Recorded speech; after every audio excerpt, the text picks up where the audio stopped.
Distribution provided by Cloud Sigma, the cloud that adapts to you. Visit cloudsigma.com/thisweekin for a free $200 credit. Today on This Week in Startups, a brilliant idea out of New York. SilverLiving is Yelp for retirement homes. Why didn't I think about it? We're going to hear about it from the founders. Stick with us.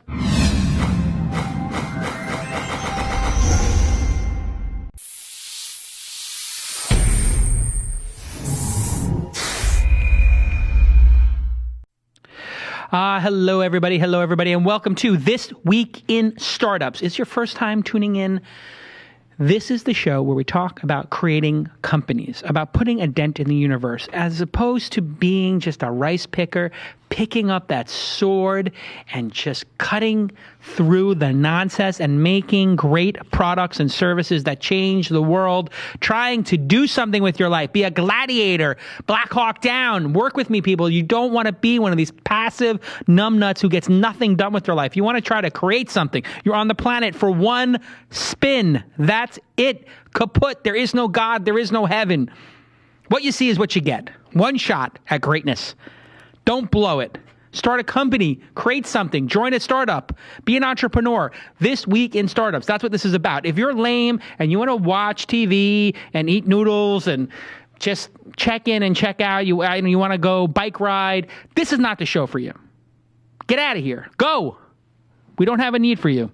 This is the show for entrepreneurs.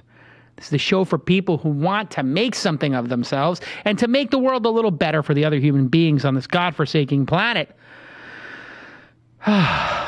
Welcome to This Week in Startups. And this is our Startup of the Week episode. What do we do in this episode? We scour the internet, namely AngelList, right? Let's face it. I mean, that's like the 800-pound gorilla. I can just say it. We go on AngelList.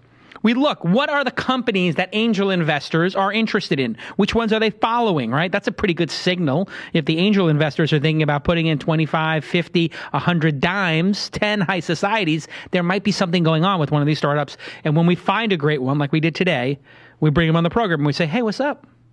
What are you guys working on? Why? What are you doing? How come? There's a million things you could do. Why did you choose this? And we're going to find out about SilverLiving from the CEO himself, Tal Ziv, in just a moment. But before we do, I want to take a moment to thank my friend, Scott Walker. Scott Walker is a friend of mine for a long time. He's an attorney. But he's not like any other attorney. He runs what's called a boutique law firm, and they specialize only in the representation of entrepreneurs, startups, what we're very much talking about today here. And startups, they need care.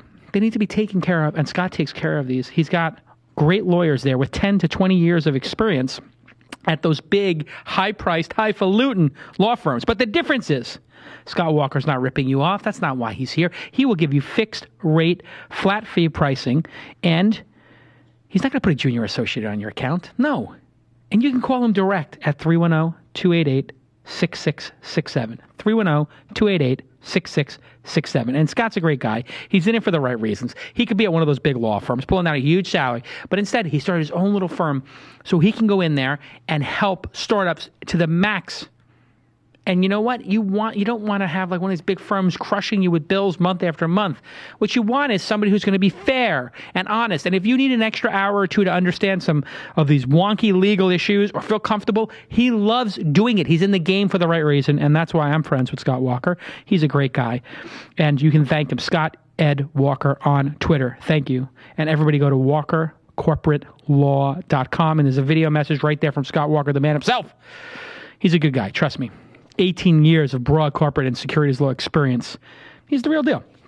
And I thank him for sponsoring the Startup of the Week, which is really a menschy thing to do when you think about it. It's, kind of awesome. He's like helping these startups get their due.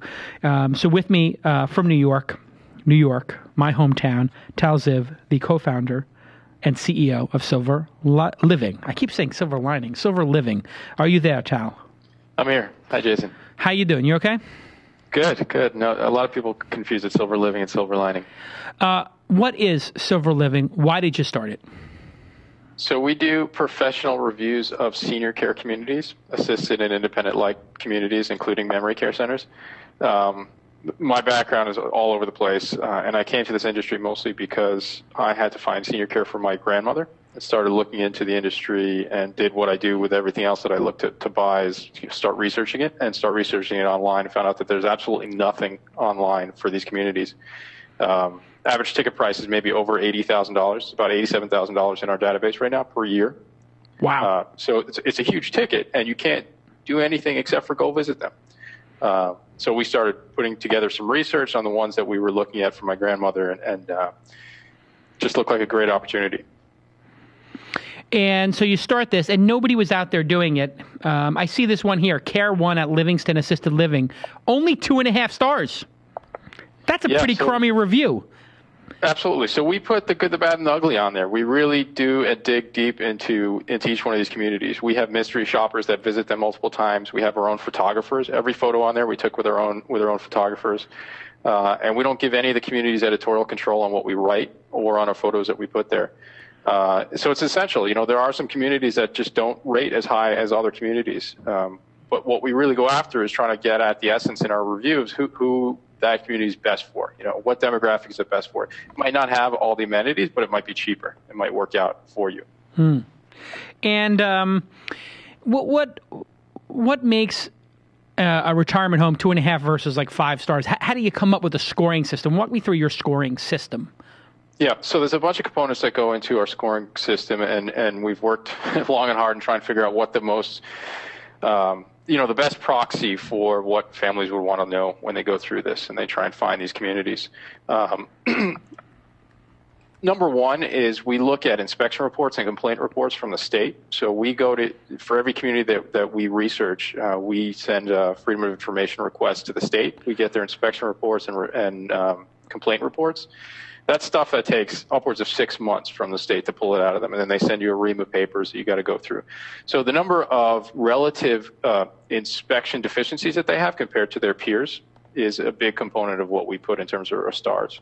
We also compare relative costs for each amenity, relative costs for the different levels of medication, different levels of care, as well as our mystery shoppers that go in there. And then one thing that we do that is 100% new in the industry here is we actually interview residents in each one of these communities. So we call them up and we have questions and we ask them what they think about the community, what they like, what they'd like to improve.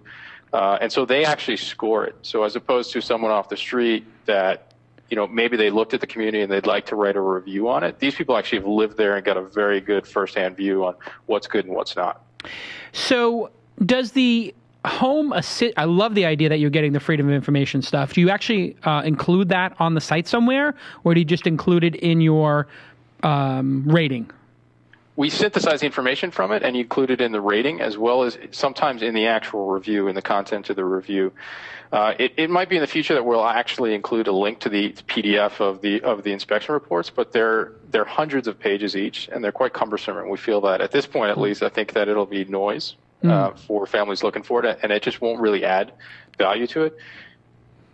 So what is the Sunrise of Cresskill, which is 4.5 stars, out in Cresskill, New Jersey? What did they think when you call them and say, we're going to review your place and we're going to talk to the people who live there? Or do you not tell them, because you said you send secret people in, but do you not tell them that you're going to talk to the residents there? Do you charge them to be reviewed? How does it work in that way?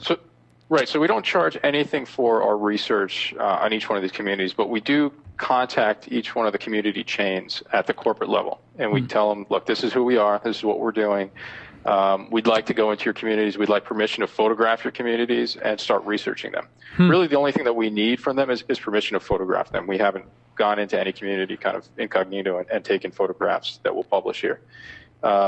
And so for Sunrise particular, Sunrise is the third largest chain in the U.S. of senior communities. It took us a long time, a lot of BD work to try and get in the door there at the corporate level and get their permission to get through to visit their communities. And so we finally did it. I linked up with one of their board members. They're a public company. I had lunch with her. She loved the idea. She put us through to their VP of sales, and it worked out great from there. So they've been a fantastic partner with us. So what do you do if it's a bad review though? There's a limited number of players in the space, and like let's say this board member is pretty stoked to have you do this.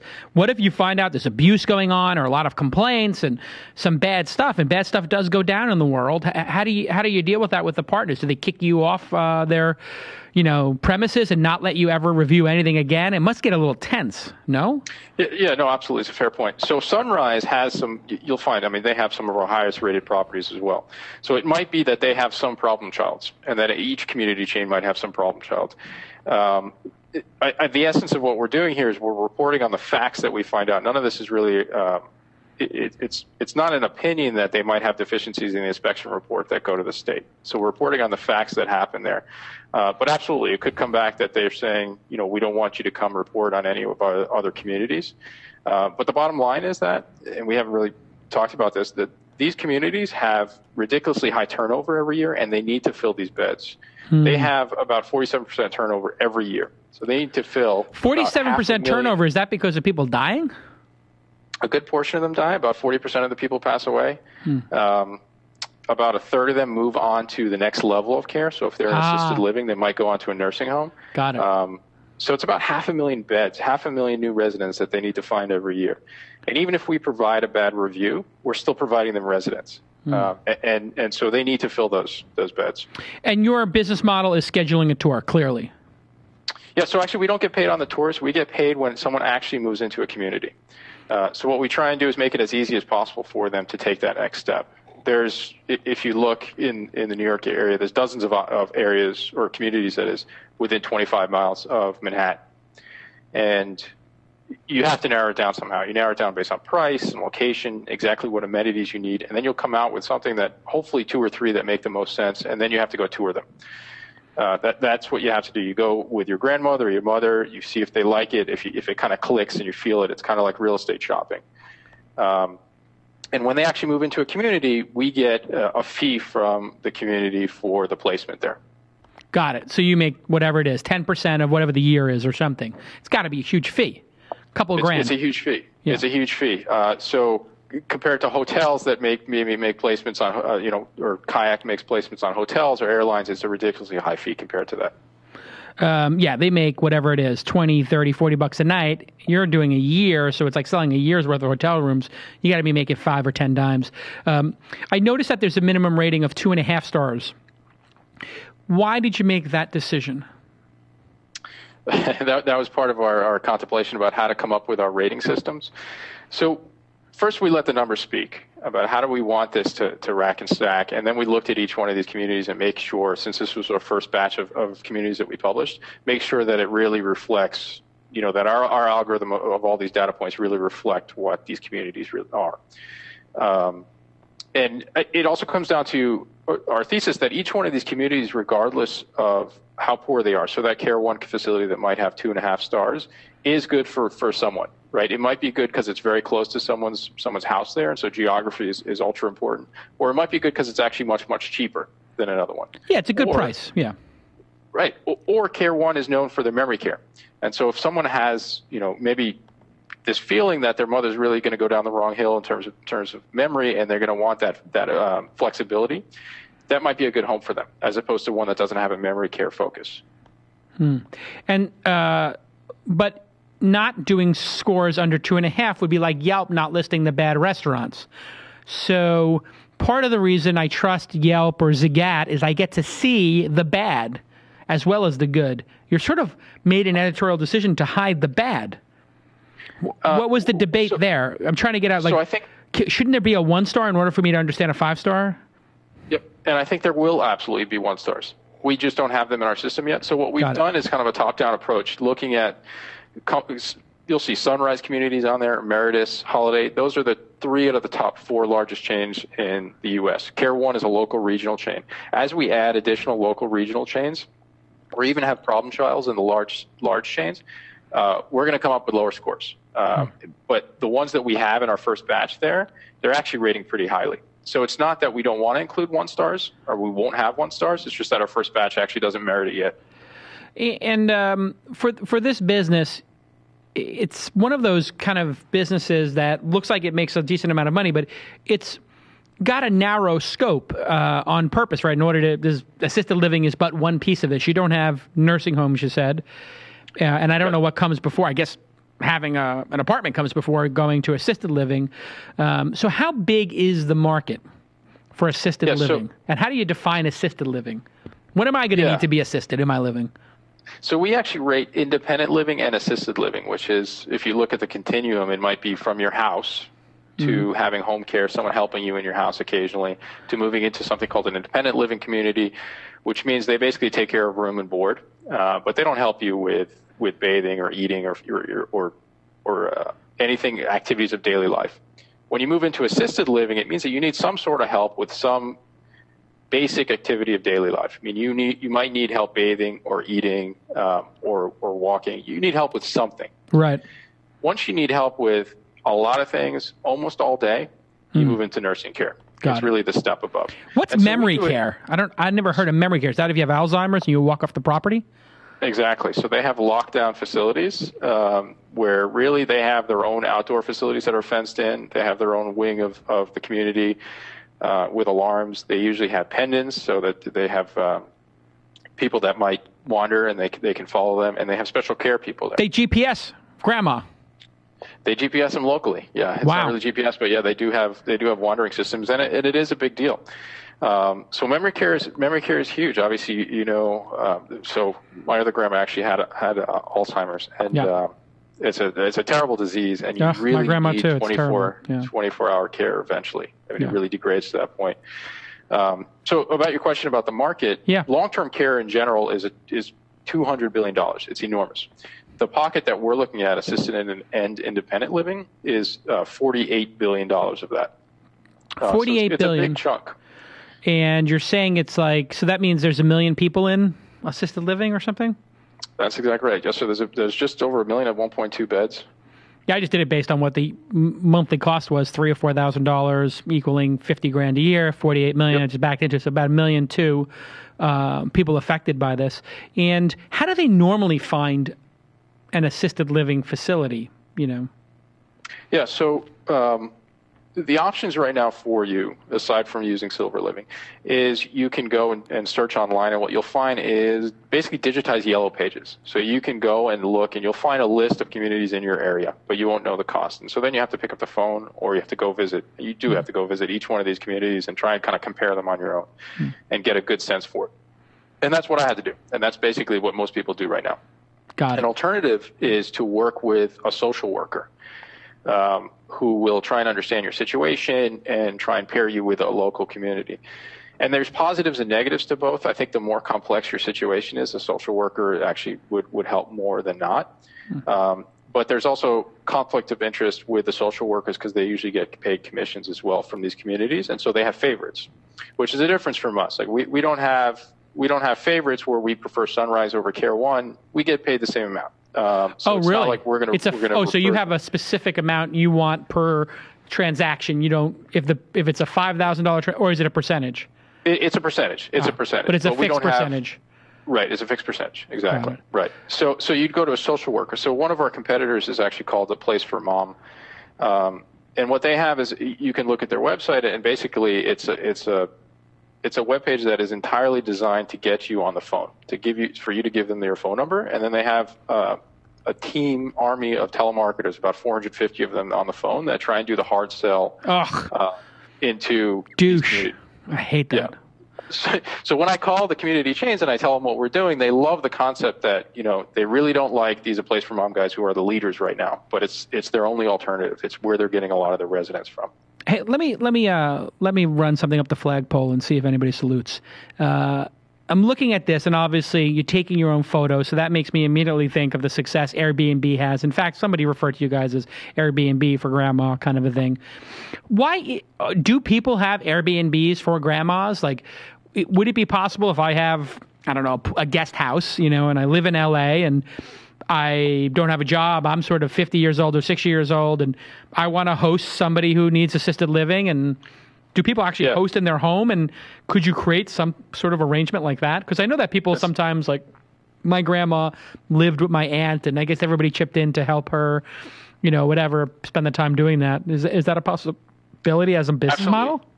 In LA, Yeah. in California, absolutely. In New York, no. It's a very state regulatory driven. So California's actually pretty lenient, and there are many, many, many mom and pop type assisted living communities, what they call them, assisted living houses, if you will, that might have 4 or 6 beds on the first floor or in the basement, and they get paid. They get paid for that. Those are generally low quality communities, but there are lots of them. You won't find that, like I said, in New York, in the state of New York, anywhere. In New Jersey, New Connecticut, it's very seldom too. It's very hard to get an assisted living license to do so. But in California, and I guess in California they have that because people need $1,000 a month choice instead of a $4,000 a month choice. Is that the idea? Yeah, I mean, I really can't talk to why they do it, but I would say that even in New York, people need $1,000 a month choice too. What happens is that, these are very expensive places. If you're talking $87,000 per year out of pocket, these aren't Medicaid and Medicare reimbursed expenses for the most part.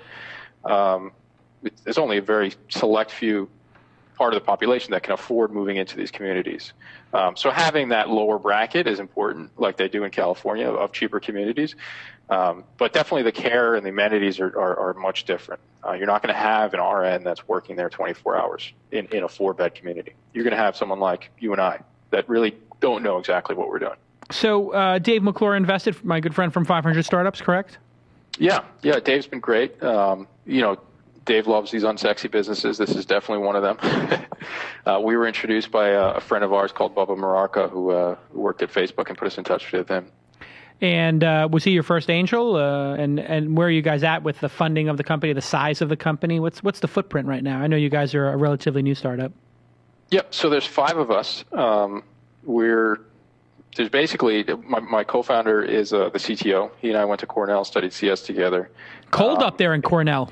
Freezing. And the bridges, God, everybody keeps jumping off those goddamn bridges. What's going on up there? Oh, it's beautiful though. I know, really but literally they had to put up a fence, right? Because so many people jumped off the bridges into the gorges. It's crazy. Oh, maybe that was way after I graduated. I don't. Oh, you don't know about that? Oh, God, No. It's terrible. No. They just had like 3 or 4 kids kill themselves in the last 20 years. It's a big, crazy Cornell. Well, They have those big gorges, right? Yeah, no, there's beautiful gorges. Yeah. No, I lived on one. Yeah, so we both met out there, and we were friends. We'd been in each other's weddings, and we've been friends ever since. He actually was the vice president of engineering at a company called Oyster.com. Oh yeah, which is the professional hotel rooms. Yep, and they take their own photos as well of the hotels. Yeah. Yeah, so there's a lot of lessons learned that we're translating over to this industry. And how did the fundraising go? You just did an angel round? Are you in the process now? Where are you at? Yeah, so we did a small angel round, and Dave led that. We have a few other angels that came in with that as well, and we basically closed that out now that we launched. So that was pre-launch. We were working on our product, we were working on our BD, and getting that going. So right now, we, as of about a week and a half ago, we launched, and we're starting to work through our funnel and conversions, and we're going to be hitting the road for the next larger kind of expansion round. And what do you see as the future of assisted living in general? I mean, there's so many people, and we sort of touched on it, like there needs to be $1,000 option. People are living so much longer. People are not saving, at least in the United States. There's, underemployment problems, there's savings problems. People are going into retirement in debt in some cases. What's the future of this? Is it really bleak? And are there creative solutions being talked about in this industry to solve the problem of, people are losing their jobs in their 50s or 60s to younger people, and then they're living an extra 10 or 20 years on the back end? Who's going to take care of all these old people? Yeah, I think so. There are creative solutions. I think the most uncreative one, which is probably the most likely one, is that the government will backstop it, meaning that Medicare and Medicaid will come down in their requirements and start covering communities like assisted living more so. So some of them actually do on a state-by-state basis through Medicare and Medicaid waivers, but it's a tiny percentage, less than 5%. So I think that'll happen a little bit. On the creative side, there's other ways that are cheaper than communities and institutional care to care for people. Home care is one of them, but you don't get the social aspects, obviously. So there's kind of hybrids of that. There's adult daycare that comes into play. Adult daycare, what is that? Yeah, adult daycare.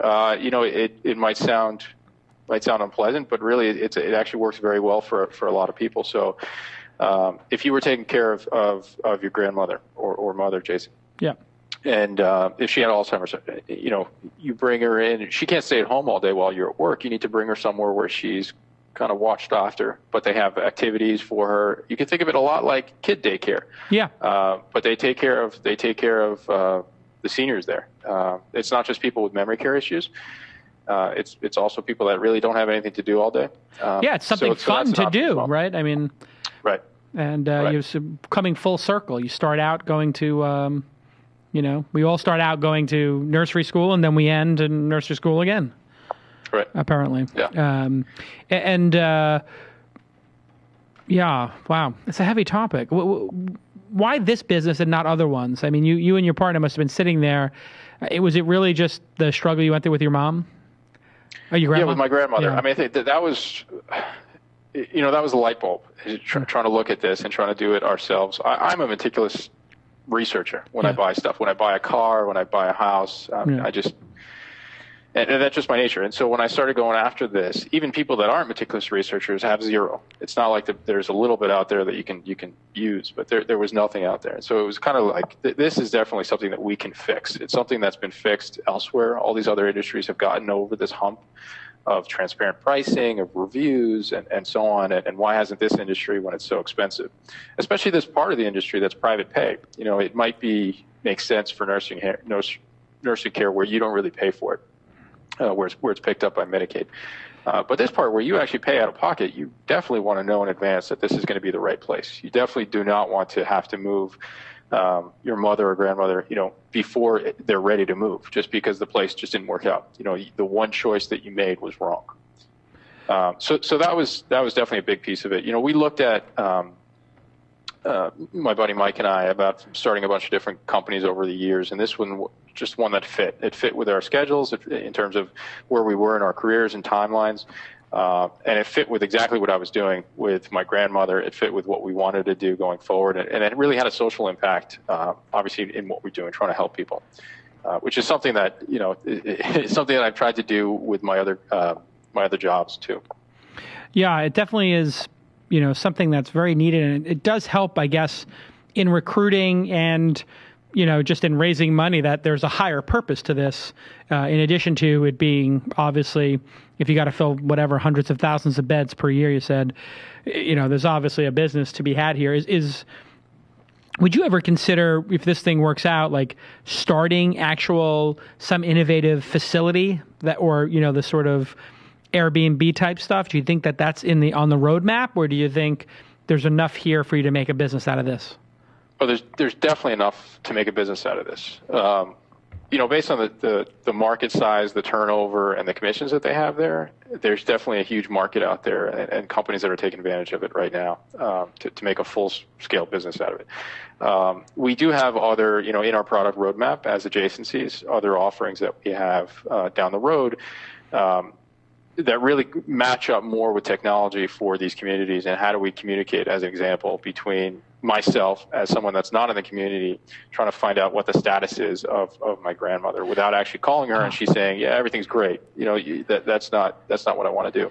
But I also don't want to wait on hold and talk to someone different every day. I want to get a standardized answer. So there's a bunch of communication type technology plays that we can have a big impact with, and we already have all the relationships with the actual chains, with the community. So I think that's a great idea. I mean, going back to nursery school, at my daughter's nursery school, they take pictures and they make little albums every day and email them to all the parents. And you get this little email like, today we worked with snails, and my daughter said this, and this other boy said this, and they all said that. And it's a very cool idea if you were able to build communication into this, and these guys had a silver lining intranet, extranet, whatever, that could pull all that information together, so I could see grandma, I could leave a message for her, or Skype with her, or whatever it is. Schedule a Skype kind of a thing. Is that what you guys are thinking? Right. Yeah. I mean, Skype and communicating one-on-one is definitely a big piece. The core of our concept here is communicating between the caregivers, the people that actually work at these communities, with the families, and explaining how, what the status is. Is she better or worse than yesterday? Especially for memory care, where she can't communicate as well. Yeah, and I guess right now you need people to try the site, and you probably need some developers and biz dev people to work at the company. Am I guessing correctly? So our expansion plans actually are on developer side and design is something that we're going to be expanding on. Yeah. And then scaling out on our editorial and research. So we have researchers that we have on a contract basis that we pay per community that they do research on. What does it cost? A couple $100 to do that? A couple $100 to put one of these in? Altogether, it's $400. Oh, that's not so. It's very it's actually very reasonable, and that's all the photos. So each community, you're taking like 300 or 400 photos too. By the way, I don't know if people saw that on the webcast, but if you're listening, which a lot of people do for the show, I saw one of them had 300 or 400 photos. Yeah, that's pretty typical. That's really what we go after. And video. Videos. So we really want to give a great view on what these communities kind of feel like without even having to tour them. So the point of the pictures are that you can, if this place really doesn't look good, scratch it off your list. It's not like you're going to be sold by the pictures, but you're definitely going to not be sold by the pictures. So if they're not good, scratch it off your list. I also noticed you're not doing like sexy photos like Airbnb does where they light it and they try to make the most of it. It's sort of like you took these without a flash kind of situation. A lot of them are they're honest photos. They're definitely not marketing and glamour photos. That's exactly what we're going for. We're not looking for, Airbnb wants to sell the community, and that's not really our intent. Our intent is to be a consumer advocate here.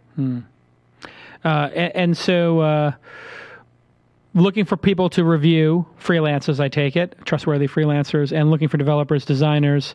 And I guess it wouldn't hurt to have some people try using this and give you some feedback. Absolutely. So anybody who's out there listening to the show, and we all have parents or grandparents who are going to, reach this soon, please take a look at SilverLiving.com. SilverLiving, not gold, not bronze, but SilverLiving. And Tal, continued success with it. I'm really going to be monitoring it, and I'm assuming Tal at SilverLiving.com would be a good place for a developer to send an email? Yep, that works.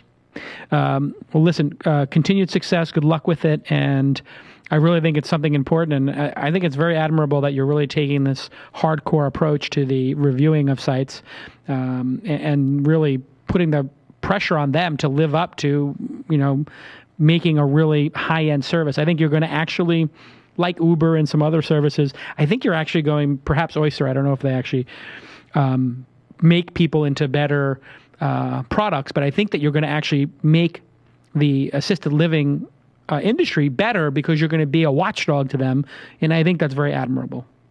Yeah, absolutely. That's definitely one of the things we're going after that we hope will happen. Have you seen an example of that happen? Like, have you told somebody like, hey, we got these reviews, it's not looking good for you, you're 2.5 stars, and they said, listen, we fixed this, we fixed that, we're going to fix this, we're going to fix that. Have you had a little bit of that action? Where we've seen that is on pricing. It's been a very opaque market in terms of pricing where we have all our pricing online right now for every care level, room level, medication level. Really adds up. And we have a pricing calculator on that. The most pricing you can get on the phone or online previously is a minimum price for like a shared room. And it's typically 50% of what you really will pay. So there are some communities that really are at the forefront of putting and publishing this information out there. For the other ones, we get it through mystery shoppers. And we publish it. But the forefront companies that are out there and that are pushing that, they're leading the charge. The other ones have to follow. If you have pricing on there and a competitor doesn't, either because we couldn't find it or you wouldn't give it to us, you look a lot worse, right? You're comparing apples to apples, and you can't find pricing on one. You move on to the next one. So that's somewhere where we found already that communities are kind of turning the corner and trying to add more information that they would have and have previously. And this is no joke in terms of cost, because I was looking at the top level thinking $4,000 or $5,000 a month. But once you get into getting a one bedroom instead of a shared room, and you have any type of assisted living or medical stuff, you're talking $7,000, $8,000, $9,000, $10,000 a month, right? Yeah, on average, everything that we have right now is $7,200. Wow. For a one bedroom, a standard medication level, standard care level. It's no joke, the cost that you pay for these communities. Plus a buy-in fee, plus cable, there's a bunch of other costs too. A buy-in fee? They make you buy into the place? Some of the communities called continuing care require a buy-in fee, which could be upwards of $100,000+. Some of the communities are just basically a 1 month's rent, not a deposit, but a fee that they say is for paperwork and so on, but it's another month's rent that goes down the drain. I mean, it's not insignificant.